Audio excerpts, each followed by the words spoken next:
And into balanced living with Dr. Marissa. Promise you joy in the mystery. Dr. Marissa, also known as the Asian Oprah. Her mission, to be a beneficial presence on the planet. Her purpose, to be your personal advocate to live, laugh, love, learn. Her life motto, don't die wondering. Take back your life with Dr. Marissa Pay.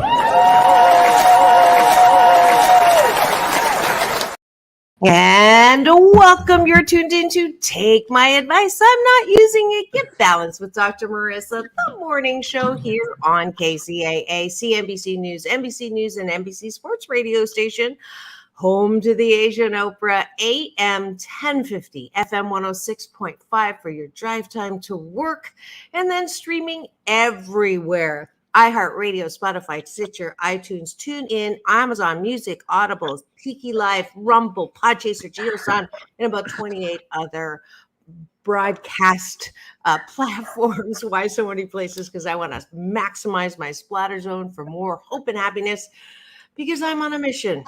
Happy 88 mission. I want 88 more happy people in the next 8 years, 88 million more happy people in the next 8 years. So I have topics and guests and co-hosts and mega bestsellers. Dr. John Gray was on a couple of weeks ago, or maybe it was last week. I'm losing time because I'm having so much fun. I have singers. I had a singer from Sweden here, Jenny, who I'm going to see tonight at the Saban Theater. ABBA, bringing ABBA Swedish music to the American stages. I had cancer research doctors. And today I have, if you notice, someone who I get to let my hair down, let my filters completely off as we tackle subjects that happen to you in romance and sex and intimate relationships. His name is Sam Works. He is my co-host every Thursday for Straight Talk with Sam Works It. And Dr. Marissa.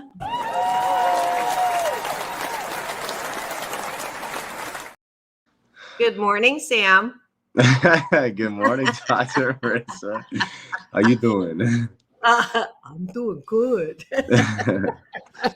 So we're going to start with breakfast. You're going to have breakfast with Sam and I this morning. 8 specific gratitudes for the top of the bun, followed by 8 specific appreciations of yourself. You know the drill. If you're driving, please do not type your gratitudes into the chat. But if you are not driving, please do. Eyeballs are rolling in, LinkedIn, Facebook, and then my show central that houses all 946 of my shows. Please free subscribe there, and that way you can interact with us. Not that way, but by word and chat, you can definitely do that. You're looking mighty fine this morning, Sam. I see. Oh, am I? I'm still trying to wake up.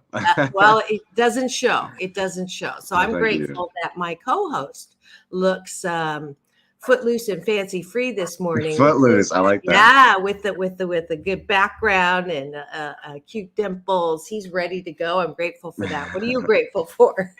I just brought these dimples in this morning. I'm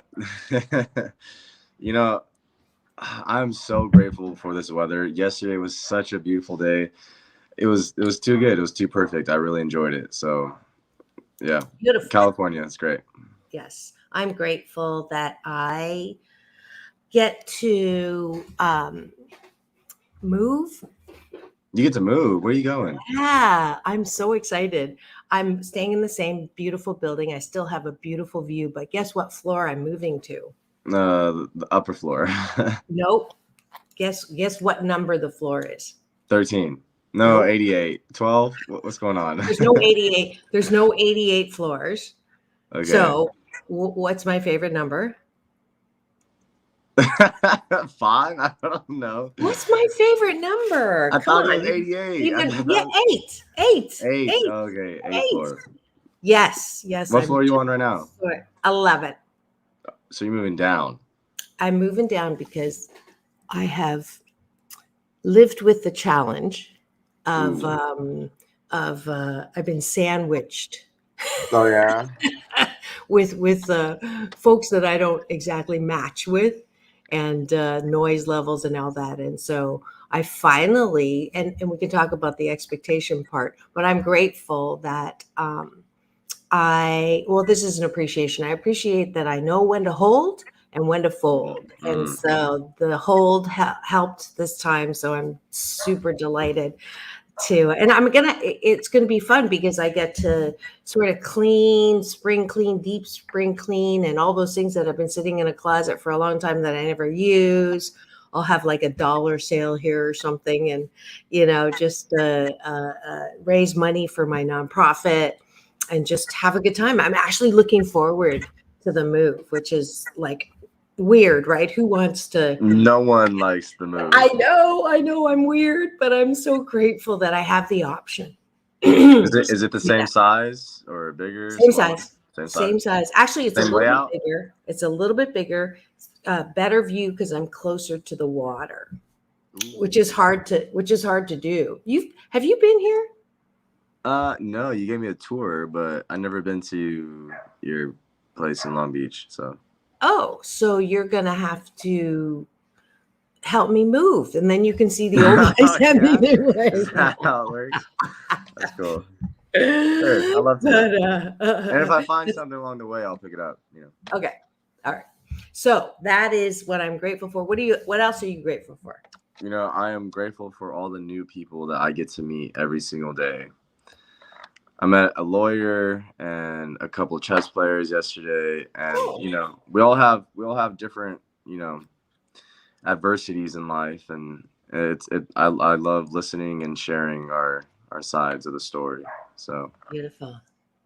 I'm grateful that I always can count on the taste of my coffee to stimulate all parts of my body. Okay. Coffee is good for sex too, What? Yeah. Really? Yeah. Is that a scientific fact? Yeah, it's because of the caffeine. It enhances the orgasm. Really? Mm-hmm. You have to right before, you drink a lot of coffee, get that heart racing. Okay, I'll have to. Well, I mean, I'm gonna have to try that. I can't. I mean, I wouldn't even know what was better or more or worse at this point. I've forgotten. Right? 5 years, 4 months, 3 weeks, 2 days, and an hour. But who's counting? Yeah. I can't remember what it was like. So, anyways, what else? I'm grateful for all of the different awards that I've gotten. To my own horn for a second. I think I'm on award 19. This one was award 18. Oh, is that your most recent award? This is my most recent award. This is the 2023 My Goddess. Okay. Isn't she beautiful? I like it. Yeah, I like it. Congratulations. Thank you. And I just got nominated, but I can't say anything yet. So there's another one in the works. But I am. Go ahead. Your turn. I'm grateful to be on this show because as I get older, I have more stronger opinions, and I'm not afraid to share them as much as I used to. Back in the day, I used to just sit and listen. Now I feel like I can say a few words and they'll be valid. So we'll see what happens during the show. So yeah, before I shut them down. No, I don't think I've ever shut you down, but I try to balance out some of your strong statements that might piss off half of the listeners and watchers.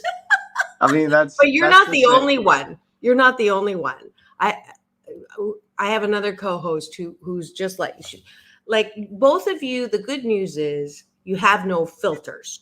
The bad news is you have no filters. And so it's my job to sort of, I don't think all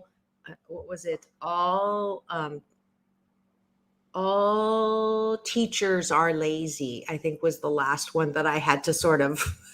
Really? Yeah.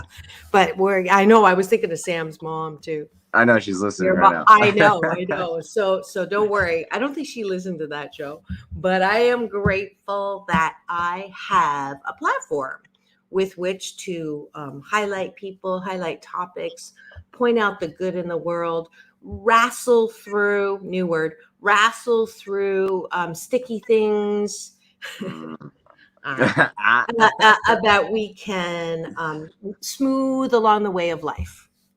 And your last gratitude is? My last gratitude would probably to be my alarm, because if I didn't wake up because my alarm, Dr. Marissa, we all know damn well I'll still be sleeping. We know what doesn't happen. Right. Followed by what does happen. Yeah. And that's it for the top of the bun. We are going to the bottom of the bun because that's Sam's favorite position that we're going to be talking about today. We are going to the muscle weight training for mental health. It is Mental Health Month, and I am a firm believer. It's my BS, my belief system, that self-soothing, self-care, self-approval, self-love is a foundation, is a hallmark of good mental health. And so I ask you to every night before you go to bed, 8 specific things that you like about yourself so that you don't have to go looking for love in all the wrong places. You don't have to walk around with antenna going, who loves me? Who likes me? Literally these days with numbers. I'm glad to see that people are actually hiding numbers now. I know that their motivation may be because of embarrassment instead of what I would like to think it is that numbers don't matter. I mean, it's great that they matter in the sense that people are listening and people are caring. But on the other hand, I think it's gotten way out of control because you can buy numbers. So it really doesn't mean anything. So I'm really glad that we're all trying to just be okay. You do you, I do me. Am I good? Most of the time. And that's what this exercise is about. Welcome to the show. This is Straight Talk with Dr. Marissa and Sam Works. And we're doing the gratitude sandwich. Just saw a couple eyeballs roll in. So what I appreciate that comments that are negative and nasty. I had one a couple of weeks ago that accused me of being, like she said, egomaniac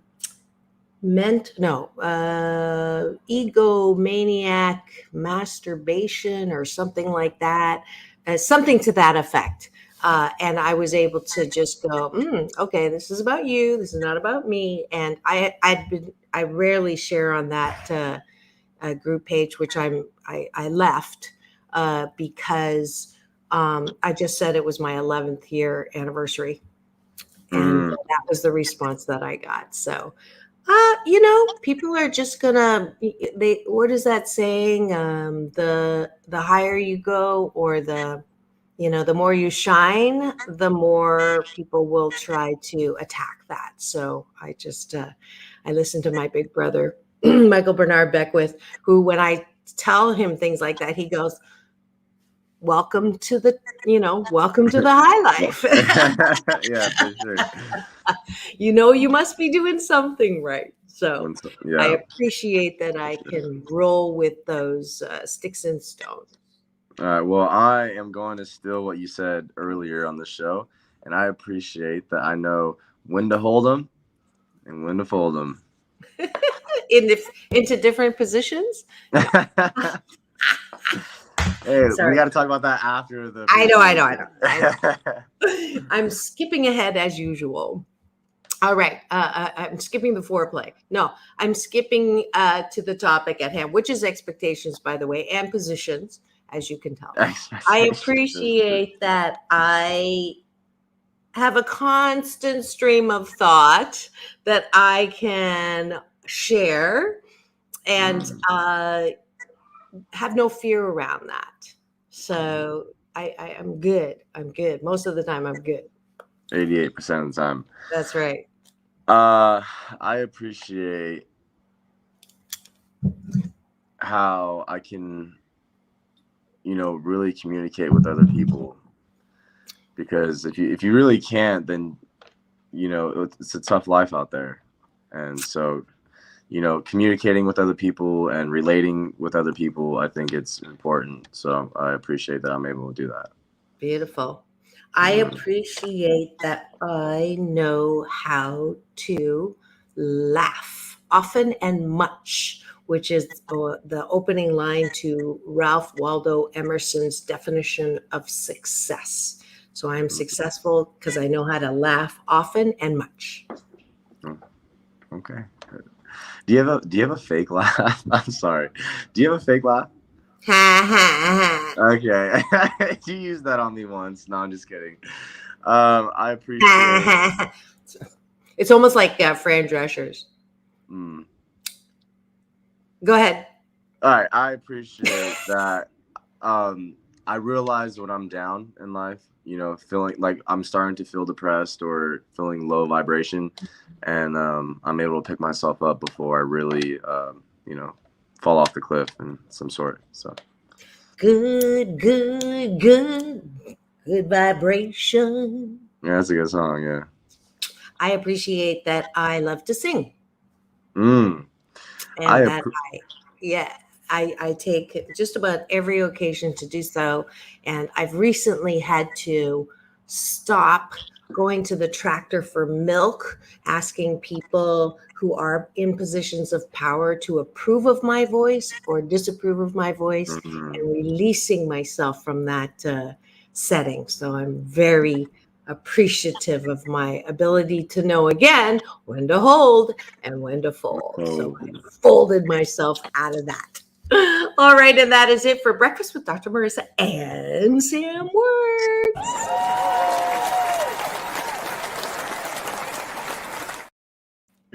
I just love doing breakfast in the morning. I promise you, if you do this for 30 consecutive days, your days will change in between the top and the bottom of the bun.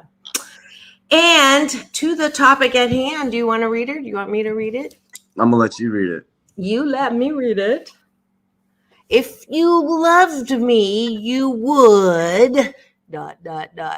So what's the difference between expressing a desire, having preferences, and then not meeting expectations when it relates to romantic relationships? And we're going to stick in preferences, positions, and all manner of provocative topics this morning. I know it's early, but you all know if you're going to tune in Thursday, you're going to get ramped up for the weekend. Today with Sam, tomorrow with Alon Carter with Tempting Conversations.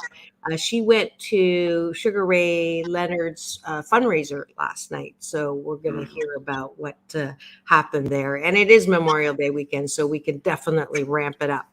Not forgetting that Memorial Day weekend is actually a weekend that is celebrating, the memory of those who have sacrificed their lives. So let's not forget the original reason for Memorial Day. Right. So, okay, Sam, why did you want to talk about this? This is your topic. Well, I feel like it's a big topic and it's an important topic. It is big. But how big? No, just kidding. But I stole your line. I want you to say the topic again so we can break it up into segments. Okay. I'm pulling something up. The topic is, if you loved me, you would. So there's expectations. There is, expectations. That's a big one. Like, if you loved me, the expectation is what you would do for me, or what you would say, or how you would see me, or, when you said, till death do us part, which I can't stand that. It sounds so morbid. That's one topic. The other topic is expressing it. Does that mean you have no expectations? Okay, so that's another one that just everybody is who they are, and don't make people into something that they're not. Is it okay to have a preference? That's another one. Okay, so expectations and preferences. Yes, and then positions. and then and then positions. All right, we'll finish that up the last 10 minutes. Okay. So let's talk about expectations first of all, which I think is a big part of relationships, because I believe on my side there is expectations that follow, and the biggest thing is separating your significant other with everyone else, right? Because the person who you're with is supposed to be special to you, right? So therefore, you would go to greater lengths and do more things and do different other things that you would do with them that you wouldn't necessarily do with everybody else, right? Like, it's going that extra mile. Like, yeah, you can open the door for like anyone, but I mean, I wouldn't open the door, my car door, for just everybody. You know what I mean? It would be for that one. Or, you take them out to dinner, you give them a name, you give them a title. You wouldn't do that with just like everybody. And I think the expectations is going above and beyond, and separating them from everyone else, like in society and stuff like that, because that kind of shows them how much you care about them. Because if you just put them into the herd, then they're just blending in, and there's no real meeting between the relationship between you and your significant other. So I know that expectation was vague, and we can go into detail, but that's just how I feel. Well, let's put the moose on the table. You have an expectation that if you are committed in a committed relationship, that person would not go and sleep with other people. They would not Right. flirt with other people, and that's one of those asterisk things. That they would not speak badly of you Right. out with behind your back or in front of you. That expectation was not met in my marriage, and that was, painful, and should have been a big red flag to, kick him to the curb. But we'll talk about why we let ourselves be in relationships where our expectations are not met. Okay. So this again is one of those balance things, right? So I have an expectation do I have an expectation that person would cater to all of my desires and expectations and what I want them to do? And that would be no, because, there's, like I said, I think those are three big things. Like if they were to make a major decision, like to quit their job or to buy something above, $1,000 or maybe $100, whatever your limit is, that would be an expectation that if you had a significant person in your life, that they would abide by that, your expectation of them, and vice versa. That then what becomes difficult is, do you have an expectation that your money is my money is your money? That's how many people talk about that? The expectation that if I want to have kids, you want to have kids. The expectation that if I want to raise my kids in this religion, that you would want to. So there's, this is a wide field of expectations that sometimes we get in trouble because we have an unrealistic expectation, or we have no expectations. I think I don't know if it's a red flag of mine, but my expectation for me in relationship is that for the most part, 88% of the time, I want to be in control. And the reason being is because I think I'm old school, all right, Dr. Marissa. So I believe that I'm about ready to get out my balancing wand. I think men should lead, right? And you can, oh, here you go. What happened? Did you just blink me out? Dr. Marissa. Hello. I was just getting my drink. You were supposed to keep talking. Oh, okay. I thought you just shut me down for No, a no, second. I no, was no. like, oh man. No. I just didn't want people to see me, do my pop up, pop down. But that's okay. Okay. All right. So as far as like my expectations, like I would like to lead, right? But I definitely want my woman's opinion on everything, right? I'm very open-minded, and I'm always about understanding, right? And it's hard because like some people, they're very controlling and they say, hey, this is how it is, this is how it's going to be. With me, it's like, this is what I want, this is what I expect. If not, convince me otherwise, right? Because there's Give me an people, example. Give me an example. like, all right, let's say going to the club. Okay, I expect if you want to go to the club, then you would want to go to the club with me, and you wouldn't want to go out with your single, ready to mingle, flirty friends, right? Because that just adds situations, okay? And I'm not saying, like, if a guy approaches you, okay, I'm not jealous, all right? I'm territorial, right? Let's say you have a Ferrari, right? You have a nice car, and you pull up in a parking lot, and no one's gonna steal it. You got that strong lock. But at the same time, you don't want people touching your car or like being around your car, right? That's not being jealous, it's just being territorial. So if I had a woman who's at the club, like, I'm not jealous if a guy's trying to flirt with her or buy her drinks and this and that, but she is mine and I am hers, right? And I don't want anyone trying to get in between us or anything like that. So like when you say, hey, let's go to the club, I expect us to go to the club, not necessarily you and your single friends, right? So, girls' night out once a month, girls' night out once a week. Like karaoke's fine, but Okay. I'm saying the club, I mean, how many horny men that are drunk with liquid courage are going to try to, seduce you or, like buy you drink. Buying you drinks is fine, don't get me wrong, but there's a lot of effort everywhere you go when it comes to men, because men are weak in the flesh, right? So if they see a pretty woman, they're going to shoot their shot, especially if they've been drinking, especially if they're in the club. But wouldn't you trust your partner to I drink? trust my partner, but I don't trust everyone else.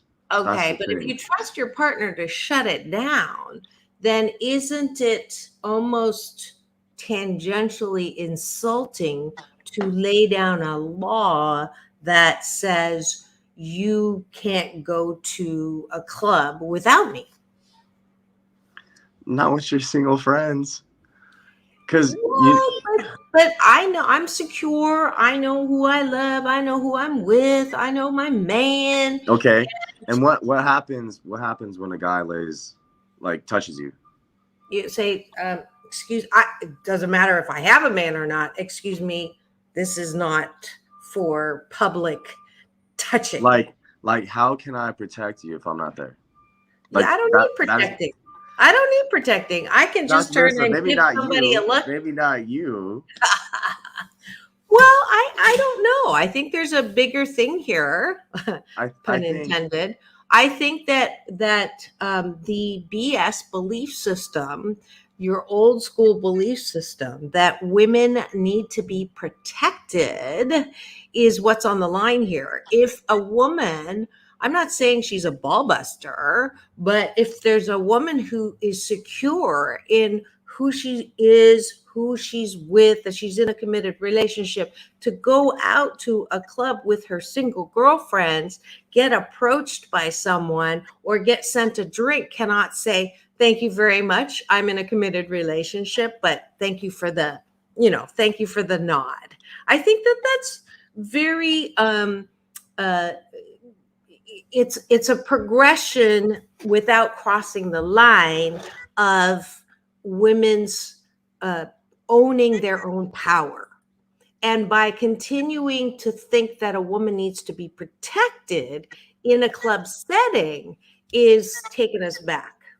So my biggest thing is like we're both responsible for each other, right? If we're dating, we're responsible for each other. Do you know how bad I would feel if something happened to you and I wasn't there? You feel me? Okay, I feel in you that way. I get that it's from a place of love A place or from love, care, not controlling. a place of care instead of a place of control. But again, do you I mean, you're not going to pick someone who you're not going to have a mate who is so helpless that she can't take care of herself in a club by herself. Like, come on. You think that you don't think that that is like, a little demeaning? Well, okay, if let's say you and I were in a relationship, right? And I said, hey, baby, I'm going to go out with my boys, and they're all single, they're wild, they're dudes, you know what I mean? We're going to go hit this club. I'll be back by like 3 a.m., right? You're just going to sit on the couch, watch the movies, eat some popcorn? No, I'm going out with my girls. Okay. And then that'll be so funny. That's a movie. Like, if I went out and then you went out and then we just end up seeing each other going out. And anyways, that's the whole thing. Which is, okay. But you do bring up a good point. I'm reminded of, we lost him. I'm reminded of a situation, my daughter was dating a guy, and that is exactly one of the issues but he didn't go out every once in a while with the guy. It's like every weekend, one of the nights was going out with the boys. Yeah. And that just, it just was not okay. She tried to be okay with it. Right. And then, after how many months of that consistent, you're going out with the boys and they don't come until 3 a.m. And he's like, you can do whatever you want. There's that I would agree that is not okay. I'm talking about going out once a month with the girls, right? To just, have fun and have a self-awareness that, if you drink and you kind of lose your boundaries, then probably don't drink. Just go out and have a fun time, but don't overdo it. Okay. Yeah, see, that's my thing. Like, if you understand your significant other, like, let's say they drink and they're lightweights and they always get trashed, then it'll be a little concerning. It really would. Yeah, but then I would wonder why you would be with someone who always drinks and gets lightheaded and trashed. Yeah, you're right. So, I don't think that that's exactly a quality that I would be with. No, definitely not. Right. And so I'll give you this model. So this is, I raised my children with this when it came to relationships with anybody. And this is not just romantic relationships. This is, and it's not size. This is not okay. Romantic relationship, the size of a fish, right? The romantic relationship or friendship. So if this is me and this is the person, and in every relationship, there is, push and pull, give and take, all of that. Can't escape it unless you're twins. And even then there's something different. So if I like someone, or I want to be with someone, or I want to be in a relationship with someone, I'm going to do this, which is coming halfway, right? I'm going to make the effort to come this far. And I will have an expectation that that person would come and meet me here. Okay. And that's not every time, because on some things they're going to feel really strongly about, right? And they're only going to do this. Okay. And then in that case, I would do this. But in other things, they don't care that much. But I care. So I'm only going to do this, and I expect them to do that. But on average, this is the formula for expectations and in relationships. That in the whole, big picture look of a relationship, are you both? And I hate the C word, not commitment, but compromise. I just don't like that word because it just sounds like I don't ever get what I want. So that's why it's not compromise. It is a dance. This is the expectation dance, the balance in relationships. That for me makes a good relationship. I So like you that. can have your cake and eat it too, but not all the time. Sometimes you're just going to have to lick the spoon. You can get a slice, but not the whole cake. All right, so here's another expectation that I'm curious on your opinion. Okay. Having other sex like friends, right? So you're dating someone, but you have other male friends, or the guy you're dating has other friends that are women. What's your take on that? Didn't we do a show on this? I don't know. Maybe we should recap. Bring it up. Okay. Bring it up. Bring it back.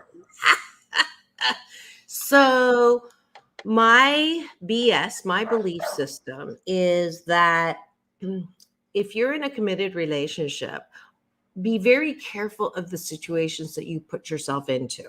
That is your, like, if you have all these possible people that you could be friends with, why would you pick someone who you have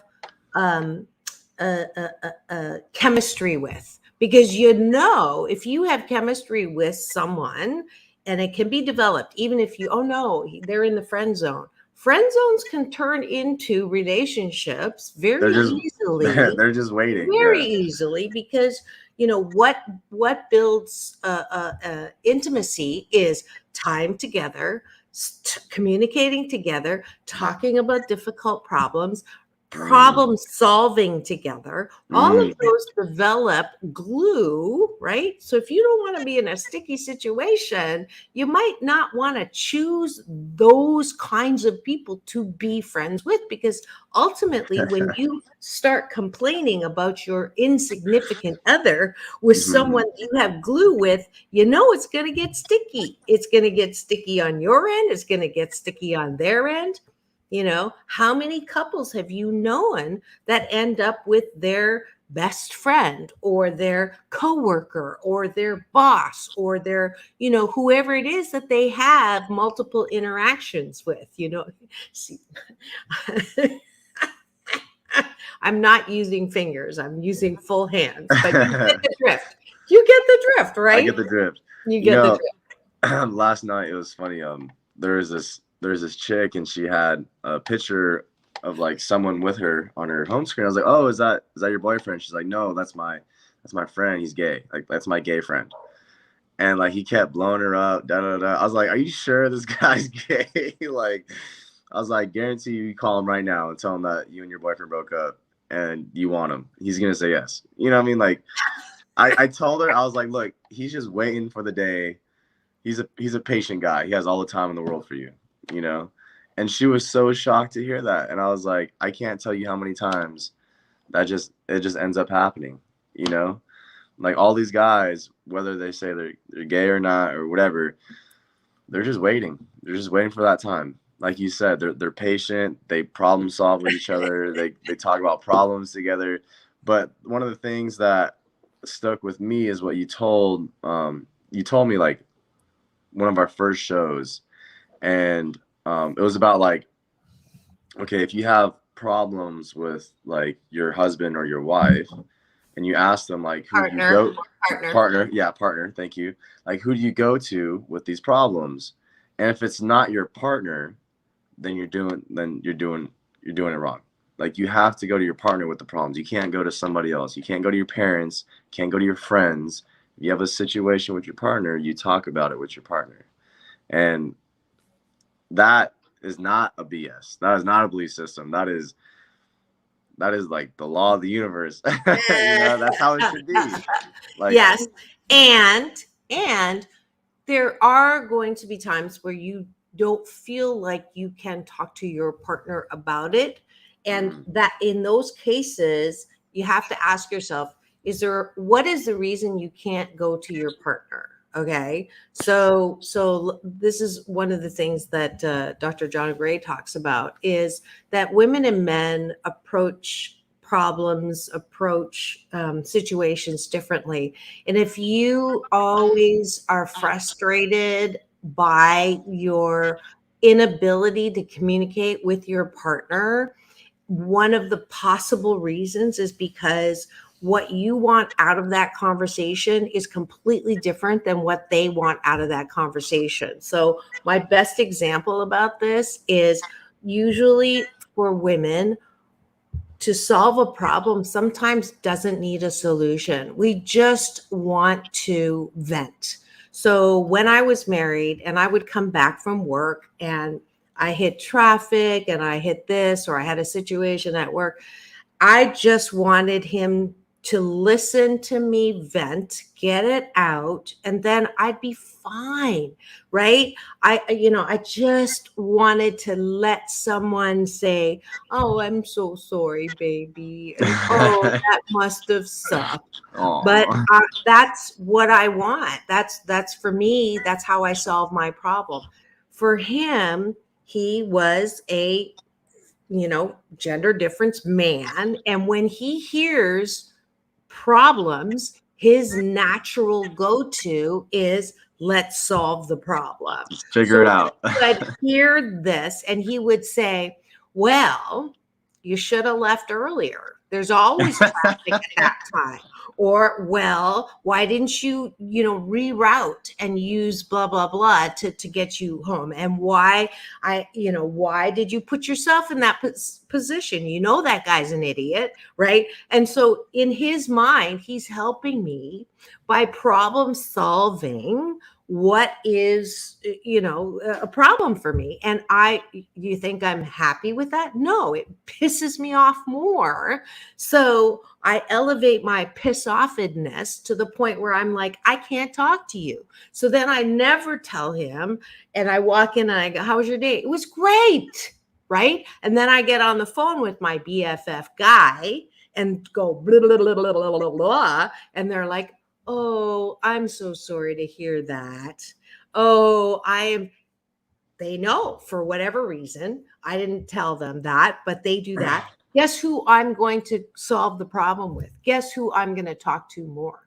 So is that the solution? No, the solution is you come home and you say, do you have 2 minutes? Because I just need to get this out. And all I want you to do is just hold my hand, look in my eyes and say, I love you. That's all I need you to do.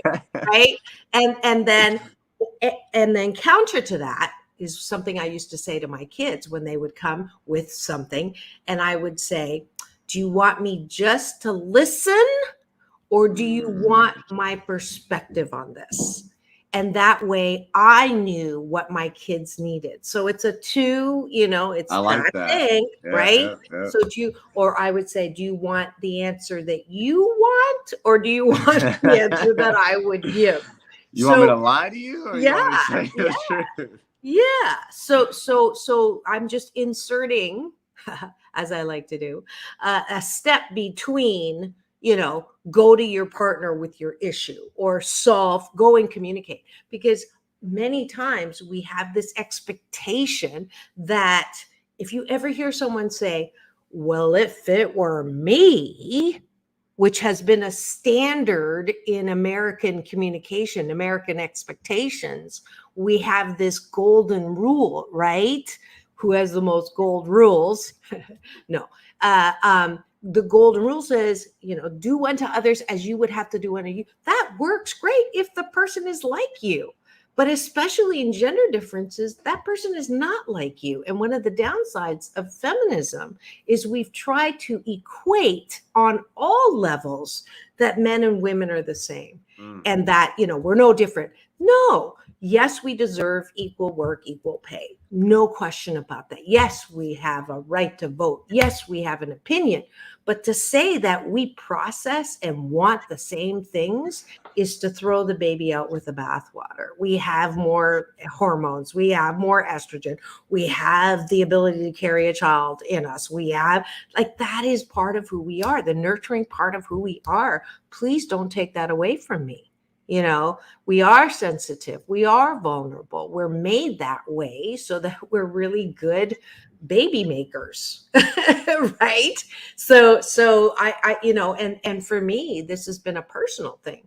I have basically testosterone myself out of valuing my feminine side, to be vulnerable, um, to be soft, to be uh, uh, to say, "Ow, that hurt my feelings." I used to hate that expression. I still get a little bothered by it because I've wiped it out of my menu of life, and so I'm relearning how to bring that back so that I can be fully who I am. If I'm not, I am a woman.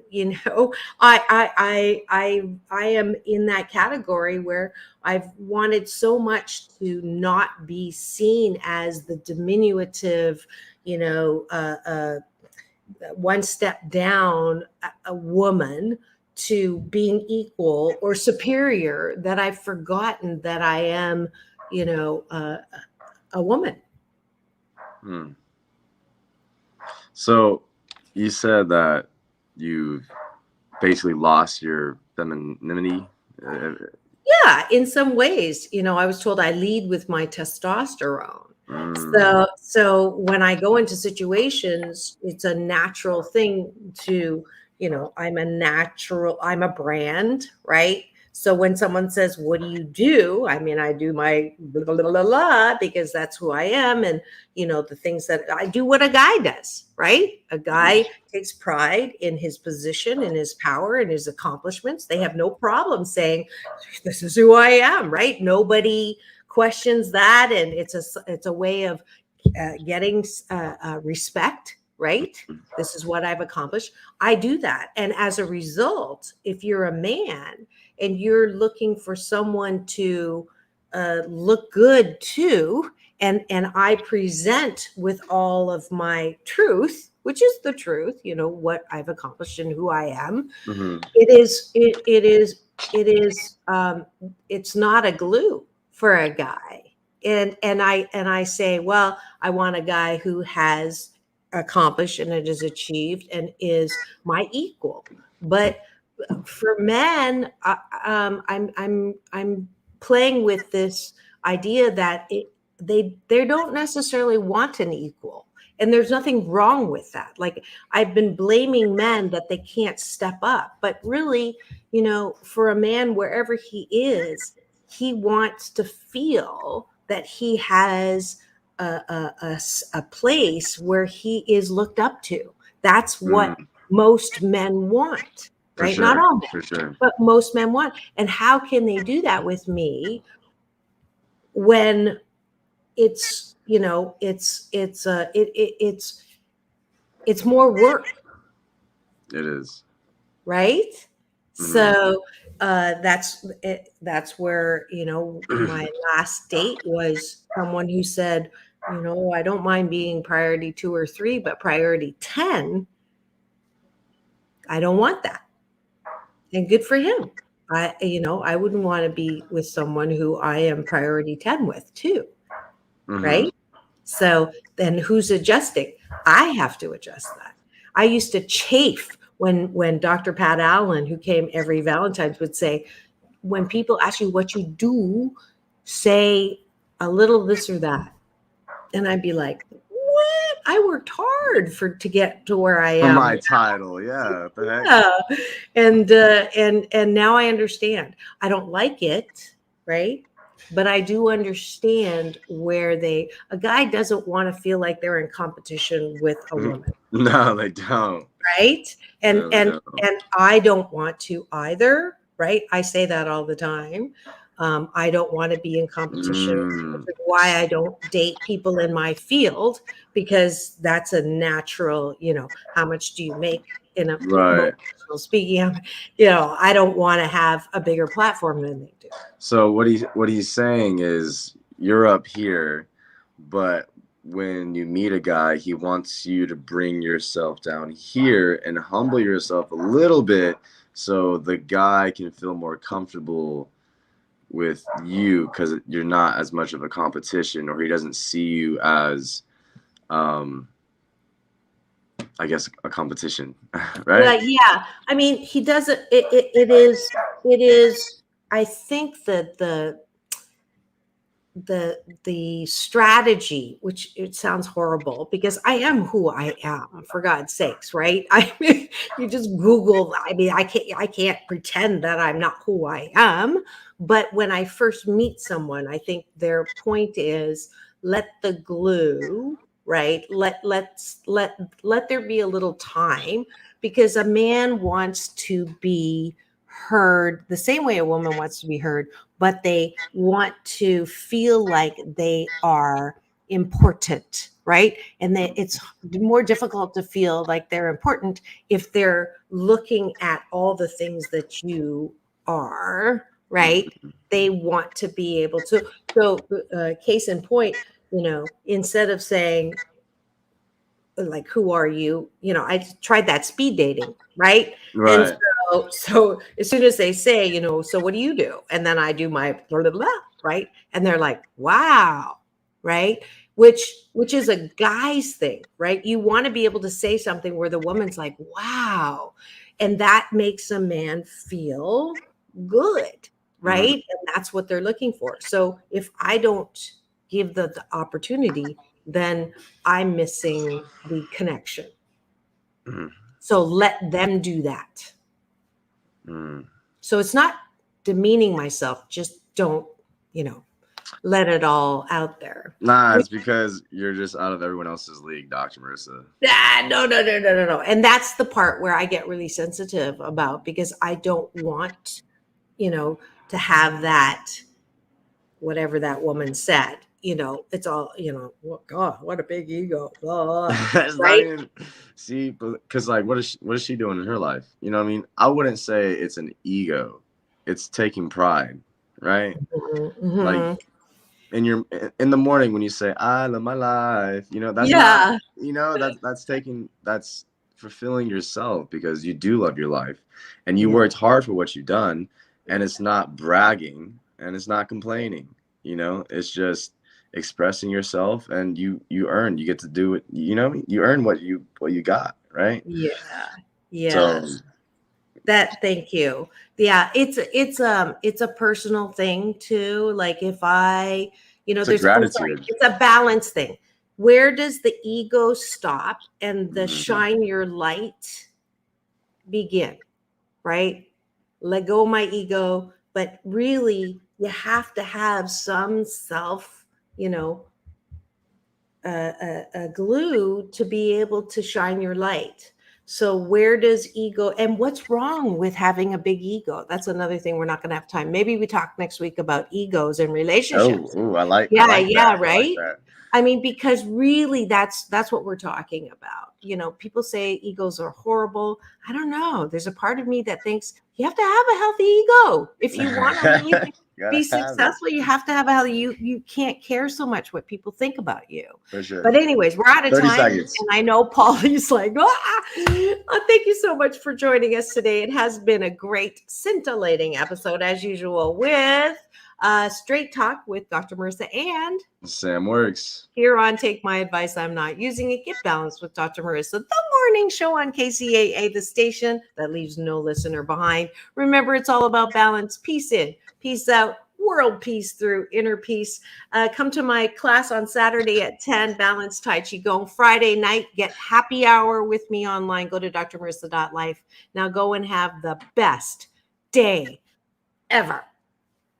See you tomorrow.